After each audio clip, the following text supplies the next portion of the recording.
Best treatment for thyroid nodule ఆర్ఎఫ్ఏనా సర్జరీయా? పోయిన నెల నా దగ్గరికి ఒక 28 ఏళ్ల ఆవిడ వచ్చింది. ఆవిడకి మెడలో ఒక థైరాయిడ్ నాడ్యూల్ అని. తను ఆ థైరాయిడ్ నాడ్యూల్ గురించి బాగా వరీడ్ ఉంది అనుకున్నాను.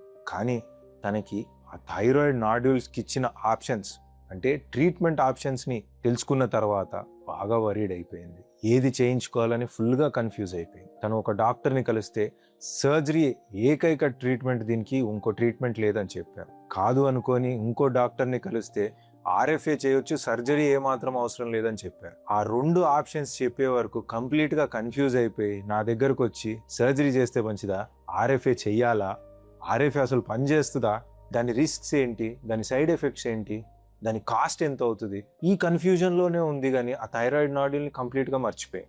సో చాలా మందికి ఈ కన్ఫ్యూజన్, ఈ కామన్ డౌట్స్, ఈ కామన్గా ఏది చేయిస్తే బెటర్ అనేది బాగా కన్ఫ్యూజ్డ్గా ఉంటుంది. సో ఈ వీడియోలో ఎవరికి సర్జరీ చేయాలి, ఎవరికి ఆర్ఎఫ్ఏ బాగా పనిచేస్తుంది, దీనికి రిస్క్స్ ఏంటి, దీనికి సైడ్ ఎఫెక్ట్స్ ఏంటి అండ్ కాస్ట్ ఎంత అనేది ఈ వీడియో చూసి కంప్లీట్గా తెలుసుకోండి. హలో, నా పేరు doctor Pradyumna Reddy, consultant interventional radiologist and non surgical specialist.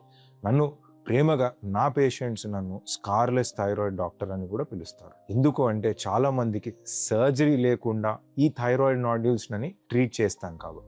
So మీకు థైరాయిడ్ నాడ్యూల్స్ మీద ఏమైనా డౌట్స్ ఉన్నా, క్వేరీస్ ఉన్నా కింద కామెంట్ సెక్షన్లో కామెంట్ చేయండి. నేను ఆ డౌట్స్కి పర్సనల్గా రిప్లై చేస్తాను. Not every thyroid nodule needs the same kind of treatment. First మనకు థైరాయిడ్ నాడ్యూల్ ఉంది అని చెప్పగానే సర్జరీనే, దాన్ని అవాయిడ్ చేయలేము అని చాలామంది ఫిక్స్ అయిపోతారు. కానీ మనకి మెడలో ఒక థైరాయిడ్ గడ్డ ఉన్నప్పుడు ఫస్ట్ అండ్ ఫార్మోస్ట్ మనం చేయాల్సిన పని ఏంటి అంటే, ఫస్ట్ థైరాయిడ్ బ్లడ్ టెస్ట్స్, థైరాయిడ్కి అల్ట్రాసౌండ్ స్కాన్, ఆ తర్వాత ఎఫినెసీ. ఈ 3 ఒక డాక్టర్ని కలిసిన తర్వాత ఈ 3 టెస్ట్లు చేయించుకోవాలి. ఆ టెస్ట్ల రిపోర్ట్లన్నీ చూసి మీకు డాక్టర్ చెప్తాడు ఏమి చెయ్యాలి, ఏది మంచిది. సర్జరీ ఎవరికి ఆప్షన్, సర్జరీ ఎప్పుడు ఆప్షన్.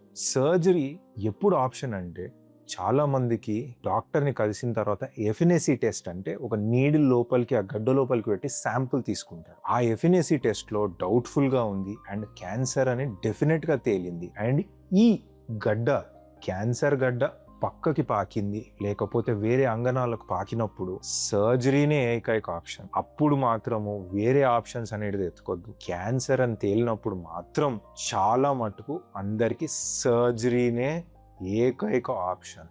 సో ఆర్ఎఫ్ఏ సర్జరీ ఎప్పుడు అవాయిడ్ చేపిస్తుంది? ఆర్ఎఫ్ఏ అంటే radio frequency ablation. Radio frequency ablation అంటే ఒక చిన్న నీడిల్ పెట్టి అల్ట్రాసౌండ్లో చూసుకుంటూ ఆ గడ్డని బర్న్ చేసే పద్ధతిని రేడియో ఫ్రీక్వెన్సీ అబ్లేషన్ అంటారు. సో మనకి క్యాన్సర్ ఏమాత్రం ఆ గడ్డలో లేదు అండ్ చాలా మటుకు ఈ గడ్డ ఎటు పాకలేదు అండ్ కరెక్ట్గా థైరాయిడ్ లోపల కరెక్ట్గా ఉంది.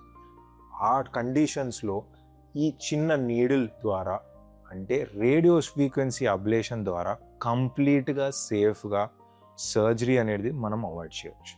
అండ్ రేడియో ఫ్రీక్వెన్సీ అబ్లేషన్ ద్వారా మనం ఏమాత్రం నొప్పి, ఏమాత్రం కోత, ఏమాత్రం కుట్టు లేకుండా ఈ థైరాయిడ్ గడ్డను అనేది తొలగించవచ్చు. చాలా మందికి ఏంటి అంటే సర్జరీ అంటే ఫైనల్ ట్రీట్మెంట్, రేడియో ఫ్రీక్వెన్సీ పని చేయదు అనే మిస్కన్సెప్షన్ ఉంది. రేడియో ఫ్రీక్వెన్సీ అబ్లేషన్ ద్వారా నేను పర్సనల్గా చాలామంది పేషెంట్స్కి పెద్ద పెద్ద గడ్డలున్న దాన్ని కంప్లీట్గా ష్రింక్ చేసేసి వాళ్ళు ఏమాత్రం సర్జరీ లేకుండా నార్మల్గా బతుకుతూ ఉన్నారు. సో రేడియో ఫ్రీక్వెన్సీ అబ్లేషన్ అంటే ఏంటి, దాని రికవరీ ఎలా ఉంటుంది? రేడియో ఫ్రీక్వెన్సీ అబ్లేషన్కి పేషెంట్ మార్నింగ్ హాస్పిటల్కి వస్తాడు. హాస్పిటల్కి వచ్చిన తర్వాత ఫస్ట్ అల్ట్రాసౌండ్ స్క్రీనింగ్ చేసుకొని ఎంత సైజు ఉన్నది అనేది చూసుకుంటాం. ఆ చూసుకున్న తర్వాత ఫస్ట్ ఇచ్చేది లోకల్ అనస్థీషియా. లోకల్ అనస్థీషియా తర్వాత గడ్డ చుట్టూ హైడ్రో డిసెక్షన్ అనే పద్ధతి ద్వారా ఫ్లూయిడ్ ఇస్తాం. ఎందుకు అంటే మనము ఆ రేడియో ఫ్రీక్వెన్సీ అబ్లేషన్ ద్వారా వేడి జనరేట్ అవుతుంది. వేడి పక్కనున్న అంగనాలకి, మన విండ్ పైప్కి, రక్త నరాలకి ఎక్కడికి సోకకుండా ప్రొటెక్షన్ కోసం ఆ హైడ్రో డిసెక్షన్ అనేది చేస్తాం. ఆ తర్వాత నీడిల్ అల్ట్రాసౌండ్ లో చూసుకుంటూ రేడియో ఫ్రీక్వెన్సీ అబ్లేషన్ ద్వారా కంప్లీట్ గా గడ్డన్ అనేది బర్న్ చేసేస్తాం. బర్న్ చేసిన తర్వాత పేషెంట్ ని అక్కడ నుంచి రికవరీ రూమ్ లోకి షిఫ్ట్ చేస్తాం. రికవరీ రూమ్ లోకి పేషెంట్ వెళ్ళిన తర్వాత వాళ్ళకి ఒక 15 minutes తర్వాతనన్నా, హాఫ్ అన్ అవర్ తర్వాతనన్నా ఫస్ట్ వాటర్ ఇస్తాం. వాటర్ ఇచ్చిన తర్వాత వాళ్ళకి ఎలా ఉన్నారు, ఏమున్నారు అని చెక్ చేస్తాం. అదే కాకుండా 1 hour తర్వాత నార్మల్గా ఫుడ్ ఇచ్చి తర్వాత అంతా బాగానే ఉంది అంటే ఇంటికి పంపించేస్తాం. చాలా మందికి పేషెంట్స్ ఇది ఒక హాఫ్ డే ప్రొసీజర్ అంటే డే కేర్లో చేసేసి ఏ మాత్రం నొప్పి, ఏ మాత్రం కుట్టు, ఏ మాత్రం కోత లేకుండా చేసి కంప్లీట్లీ సేఫ్గా పద్ధతిలో వీళ్ళందరినీ ఇంటికి పంపించేస్తాం. సో రేడియో ఫ్రీక్వెన్సీ అంటే భయపడే అవసరం లేదు. ఈ రేడియో ఫ్రీక్వెన్సీ అంటే మనము ఒక నీడిల్లో కంట్రోల్డ్గా హీట్గా వేడి జనరేట్ చేసి ఆ నాడ్యూల్ అనేది కరిగిస్తాం. ఈ పద్ధతిని రేడియో ఫ్రీక్వెన్సీ అబ్లేషన్ అంటాం. రిస్క్స్, సైడ్ ఎఫెక్ట్స్ ఏముంటాయి రేడియో ఫ్రీక్వెన్సీ అబ్లేషన్? అందరికీ సర్జరీ లాగా చాలా భయపడతారు, కానీ రెండు దాంట్లని కంపేర్ చేద్దాం ఇవాళ. రిస్క్స్ అంటే సర్జరీలో మనకి ఒక కోత 100% ఉంటుంది. అదే కాకుండా కొందరికి బాగా నొప్పి ఉంటుంది చేసిన తర్వాత కొన్ని రోజుల పాటు. అదే కాకుండా కొందరికి వాయిస్ చేంజ్ అనేది వస్తుంది సర్జరీతో. అండ్ అదే కాకుండా ఒక భాగం థైరాయిడ్ ఒక భాగము ఆ గడ్డతోటి కట్ చేసి తీసేసినప్పుడు చాలా మందికి హార్మోన్ అంటే టాబ్లెట్స్ మీద డిపెండెన్సీ వస్తుంది. అంటే లైఫ్ లాంగ్ ఆ టాబ్లెట్స్ అనేటివి వేసుకోవాల్సింది వస్తుంది. ఇవన్నీ సర్జరీతో వచ్చే రిస్క్స్, కాంప్లికేషన్స్. అట్లానే అని రేడియో ఫ్రీక్వెన్సీ 100% సేఫ్ అని నేను అబద్ధాలు చెప్పను. రేడియో ఫ్రీక్వెన్సీ అయినా సరే, సర్జరీ అయినా సరే, ఏ ప్రొసీజర్ అయినా సరే కొద్దిగా రిస్క్ అనేది ఉంటుంది.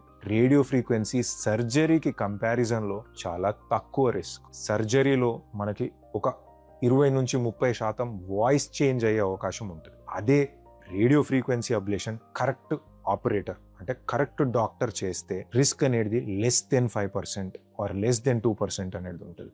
అండ్ కోత ఏమాత్రం ఉండదు.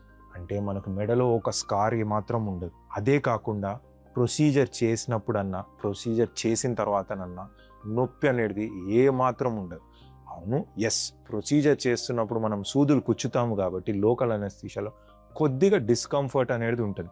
అంటే మనకి ఏదో చేస్తూ ఉన్నారు, కొద్దిగా అన్కంఫర్టబుల్గా 100% ఉంటుంది. అలా అని చెప్పి నొప్పి ఏమాత్రం ఉండదు. అండ్ ఇది ఎఫెక్టివ్లీ సేఫర్ ప్రొసీజర్. దీంతో రిస్క్స్ ఏంటి అంటే మనకి బేసిక్గా ఆ minimal risk of voice change surgery compare చేస్తే చాలా తక్కువ, కానీ minimal risk of voice change ఉంటుంది. ఎవరు కాదు అనట్లేదు. Correct procedure, correct patient, correct anatomy ఉన్న కేసెస్ని సెలెక్ట్ చేసుకొని కరెక్ట్గా చేస్తే ఈ రిస్క్ అనేది ఆల్మోస్ట్ 0 కూడా ఉంటుంది చాలా మందికి. అండ్ ఇదే కాకుండా రేడియో ఫ్రీక్వెన్సీ అబ్లేషన్ అన్నప్పుడు మనము ఒక డే కేర్ ప్రొసీజర్ లోకల్ అనెస్థీషియాలో. సర్జరీ అంటే జనరల్ అనెస్థీషియా, ఒక రోజు మాత్రము హాస్పిటల్లో ఉండాలి. మెడకు ఒక పెద్ద బ్యాండేజ్ ఉంటుంది, ఆ బ్యాండేజ్కి కుట్లు ఉంటాయి, ఆ కుట్లు తీయించుకోవడానికి మళ్ళా రావాల్సింది ఉంటుంది హాస్పిటల్కి. ఇది ఆర్ఎఫ్ఏ అబ్లేషన్లో ఏ మాత్రం ఉండదు. ఒక కోత ఉండదు, ఒక కుట్టు ఉండదు, ఏ మాత్రం నొప్పి ఉండదు. And risk of voice change is negligible compared to surgery. So ఇప్పుడు కాస్ట్కి వచ్చేద్దాం. కాస్ట్ అంటే నార్మల్గా మనము ఒక ఫిక్స్డ్ నంబర్ అనుకోవద్దు.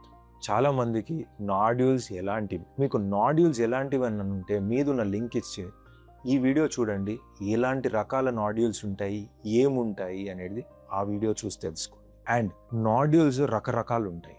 ఈ రకరకాల నాడ్యూల్స్కి డిఫరెంట్ టైప్స్ ఆఫ్ ట్రీట్మెంట్స్ చేస్తాం. అబ్లేషన్ అయినా సరే, కొన్ని దాంట్లోకి నీటి బుడగలాగా ఉన్న సిస్ట్స్కి ఇథనాల్ అబ్లేషన్ చేస్తాం. సాలిడ్ అంటే రాయిలాగా ఉన్నదానికి ఆర్ఎఫ్ఏ అన్న మైక్రోవేవ్ అబ్లేషన్ అన్న చేస్తాం. రెండు కలిపి ఉన్నదానికి హైబ్రిడ్ ప్రొసీజర్ చేస్తాం. అంటే ఇథనాల్ అబ్లేషన్, ఆర్ఎఫ్ఏ అబ్లేషన్ కలిపి చేస్తాం. ఎక్కువగా కన్ఫ్యూజ్ అవ్వకండి. ఈ అన్ని దాంట్ల మీద ఒక్కొక్క దానికి కాస్ట్ డిఫరెంట్ ఉంటుంది.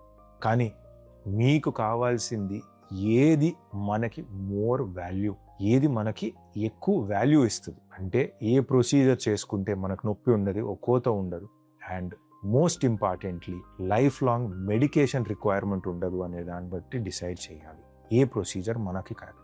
సో మనకి correct procedure is more important than the cost of the procedure. మనము కరెక్ట్ ప్రొసీజర్ చేయించుకుంటే మనకు లైఫ్ లాంగ్ మెడికేషన్ ఉండదు, దానికి రిలేటెడ్గా ఉండే లైఫ్ లాంగ్ కాస్ట్ ఉండదు. ఒక రోజు కాస్ట్ అనేది కాదు, కానీ కరెక్ట్ ట్రీట్మెంట్ అనేది చాలా ఇంపార్టెంట్. ఏ ట్రీట్మెంట్ బెటర్ ట్రీట్మెంట్, ఏ ట్రీట్మెంట్ చాలా మంచిది, ఏ ట్రీట్మెంట్ ఆటోమేటిక్గా బెటర్ అయిపోదు. కరెక్ట్ పేషెంట్కి correct treatment is the best treatment అండి. చాలా మటుకు క్యాన్సర్ ఉన్న వాళ్ళకి సర్జరీ కరెక్ట్ ట్రీట్మెంట్. ఏమాత్రం క్యాన్సర్ లేని గడ్డలు అయితే మాత్రం రేడియో ఫ్రీక్వెన్సీ అన్న, మైక్రోవేవ్ అబ్లేషన్ అన్న కరెక్ట్ ట్రీట్మెంట్. సో మన పేషెంట్ బట్టి, వాళ్ళకున్న ప్రాబ్లమ్ని బట్టి ట్రీట్మెంట్ అనేది డిసైడ్ అవుతుంది. అండ్ ట్రీట్మెంట్ కరెక్ట్ ఎప్పుడు అవుతుంది అంటే పేషెంట్కి అది బెస్ట్ రిజల్ట్ ఇచ్చి వాళ్ళ క్వాలిటీ ఆఫ్ లైఫ్ మంచిగా ఉన్నప్పుడు అది కరెక్ట్ ట్రీట్మెంట్ అవుతుంది. మీకు రేడియో ఫ్రీక్వెన్సీ అబ్లేషన్ గురించి ఇంకా తెలుసుకోవాలని ఉంటే ఈ పైన లింక్ని క్లిక్ చేయండి. Live radio frequency ablation case గురించి లింక్ ఉంటుంది. Live radio frequency ablation case ఎలా చేస్తారనేది చూడండి. అదే కాకుండా మీకు ఏ ట్రీట్మెంట్ కరెక్ట్ అని డౌట్స్ ఉన్నా, క్వేరీస్ ఉన్నా, మీ దగ్గర ఉన్న రిపోర్ట్స్ అంటే thyroid profile, ultrasound report and FNAC report ఉంటే మాకు కింద కమెంట్ సెక్షన్లోనన్నా మాకున్న నంబర్ కన్నా కాల్ చేసి అవి పంపించండి. నేను పర్సనల్గా చూసి మీకు రిప్లై చేస్తాను. అండ్ థైరాయిడ్ నాడ్యూల్ అంటే ఎక్కువగా వరి అయి కన్ఫ్యూజ్ అవ్వకండి. ఈ వీడియోలో చెప్పినట్టు క్లారిటీగా ఏముంది, క్యాన్సరా, క్యాన్సర్ లేదా, క్యాన్సర్ ఉంటే సర్జరీ, క్యాన్సర్ లేకపోతే నాన్ సర్జికల్ ట్రీట్మెంట్స్ అంటే radio frequency ablation and microwave ablation. So thank you for watching this video. Thanks once again.